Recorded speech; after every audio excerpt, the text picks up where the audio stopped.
여러분, 부동산 전문가들이 실제로는 사지 않는 빌라가 있다는 사실 알고 계셨나요? 손님한테는 좋은 매물이라고 소개하면서도 정작 본인은 절대 매수하지 않는 조건들이 분명히 있습니다.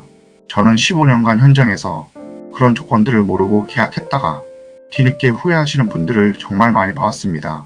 오늘은 그 10가지 공통점을 실제 상담했던 분들의 생생한 사례와 함께 하나하나 말씀드리겠습니다. 이 영상 끝까지 보시면 계약 전에 무엇을 걸러내야 할지 명확한 기준이 생기실 겁니다. 다만 미리 말씀드리면 이 제목은 여러분의 주의를 끌기 위한 표현일 뿐 모든 전문가가 같은 기준을 가진 건 아닙니다.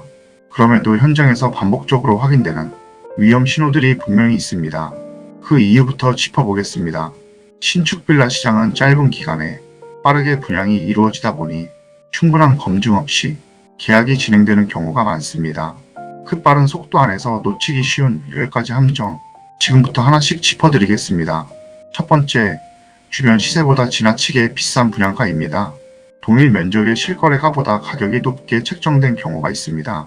실제로 상담했던 30대 직장인분은 신축 프리미엄만 믿고 계약하셨는데 2년 뒤 팔려고 보니 매입가보다 낮은 가격에도 매수자를 찾기 어려웠습니다.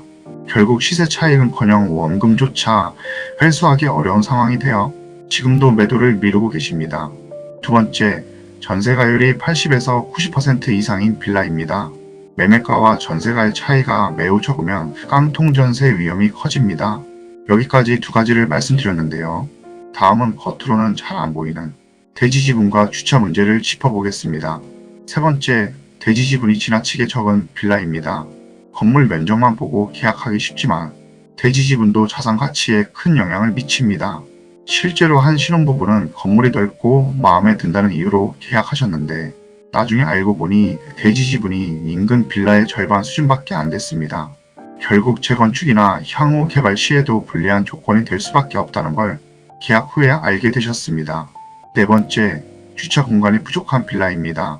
세대당 주차 대수가 부족하거나 이중 주차가 잦은 구조는 거주 만족도를 크게 떨어뜨립니다. 다섯 번째, 위반 건축물인 경우입니다. 건축물 대장에 위반 건축물 표시가 있다면 퇴출이나 매매 과정에서 제약이 생길 수 있습니다. 실제로 한 사장님은 위반 건축물인 줄 모르고 매수하셨다가 매년 이행강제금이 부과되면서 집을 팔지도 못하고 몇 년째 발만 동동 구르고 계십니다. 여기까지 대지지분, 주차, 위반 건축물까지 말씀드렸는데요. 다음은 채광과 하자보수 체계 이야기를 이어가겠습니다. 여섯 번째, 일조권과 채광이 좋지 않은 구조입니다. 창문을 열면 바로 옆 건물 벽이 보이는 경우 환기와 채광이 부족해 거주 만족도가 낮아집니다. 실제로 한 세입자분은 오후에만 집을 보러 갔다가 계약했는데 이사 온 뒤 오전 내내 햇빛 한 줌 안 드는 걸 알고 크게 후회하셨습니다. 일곱 번째, 하자보수 체계가 불분명한 현장입니다. 시행사나 시공사의 대응 이력이 불투명하면 입주 후 하자 발생 시 보수에 어려움을 겪습니다.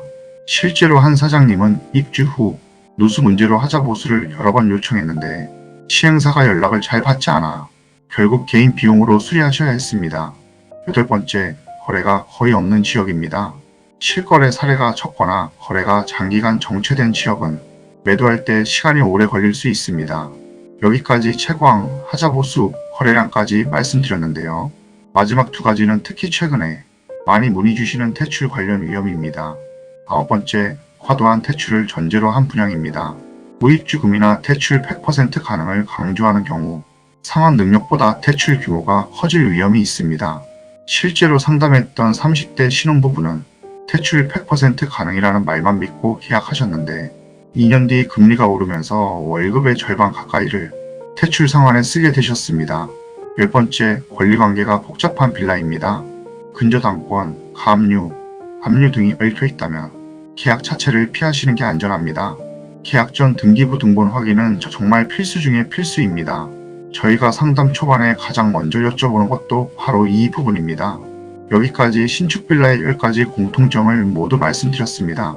결국 중요한 건 신축이라는 단어가 아니라 가격과 권리관계입니다. 그래서 지금부터 계약 전 반드시 확인하셔야 할 실전 체크리스트를 정리해서 말씀드리겠습니다.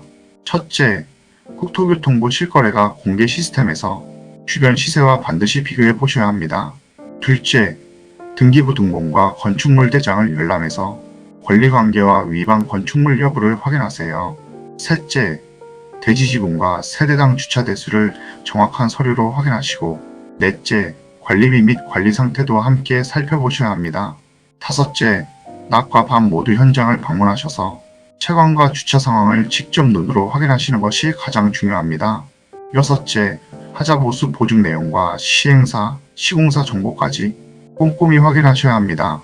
이 6가지만 습관처럼 확인하셔도 앞서 말씀드린 10가지 위험 요소 대부분을 미리 걸러내실 수 있습니다. 그래도 여전히 어렵고 막막하게 느껴지신다면 혼자 판단하지 마시고 전문가와 함께 확인하시는 걸 추천드립니다. 저는 지난 15년간 좋은 매물을 찾고 싶어하는 분들이 간절한 마음을 정말 많이 봐왔습니다. 그 마음이 후회로 바뀌지 않도록 저는 늘 진심을 다해 하나하나 꼼꼼하게 확인해 드리고 있습니다. 집은 숫자로만 판단할 수 없는 한 가족의 삶이 걸린 선택이라는 걸 저는 현장에서 늘 느끼고 있습니다. 지금 알아보고 계신 신축 빌라가 있으시다면 아래 고정 댓글에 있는 질문에 여러분의 생각을 먼저 남겨주세요. 그리고 지역과 예산, 궁금하신 매물 정보를 댓글로 함께 남겨주시면 제가 직접 확인해 드리겠습니다. 더 급하신 분들은 프로필의 카카오톡이나 전화로 편하게 연락주세요. 여러분의 소중한 자산 끝까지 지켜드리겠습니다. 지금까지 시청해주셔서 감사합니다. 다음 회에서도 내 집 마련하는 그날까지 프로젝트는 계속됩니다. 지금까지 오투오빌이었습니다. 감사합니다.